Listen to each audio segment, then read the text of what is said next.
हमारा સાથે brown બુલ્સના honour છે હુસૈન એસ દિવાન, જેની ટીમ જે છે થ્રુ આઉટ ટુર્નામેન્ટ પૂરું ઘણું અચ્છું રમી અને સેમીફાઇનલમાં એ લોકોએ ઘણી અચ્છી બોલિંગ કીધી. ગ્રે વેલ્સ જે છે 135 140 નો સ્કોર જે આપી રહી હતી, એ લોકોને 73 રન પર ફક્ત રોકી નાખા. ઘણી અચ્છી લોકોએ બોલિંગ નો મુજાહરો કીધો. અમે હુસૈનભાઈ સી જે બ્રાઉન બુલ્સના જે ઓનર છે એને પૂછ્યું કે તમને ટુર્નામેન્ટ પૂરો કેવો લાગો અને જે તમારી ટીમ ફાઇનલ રમી એમાં તમે તમારા માઇન્ડમાં શું હલી રહ્યું હતું, અને એમ બી પૂછ્યું કે IMSL ના ટુર્નામેન્ટમાં લાસ્ટ યર બી હતા, આ સિઝનમાં બી હતા, તો તમને શું અચ્છું લાગ્યું અને શું અમે ઓર અચ્છું કરી શકીએ, તો આપ પ્લીઝ અમને બતાવીએ.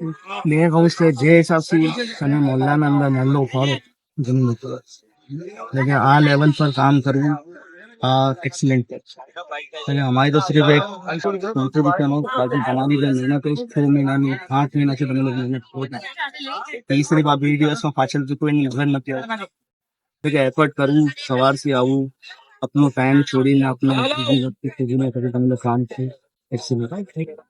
અને મને તો ઘણું ગમે છે. અને તમે કહો કે આ મેચમાં મેં મારી ટીમને ચેર કરવા કર્યું હતું, બોલો પહેલા દિવસથી ટીમ હલી ગઈ, મેં અકેલો ગયેલો પડી.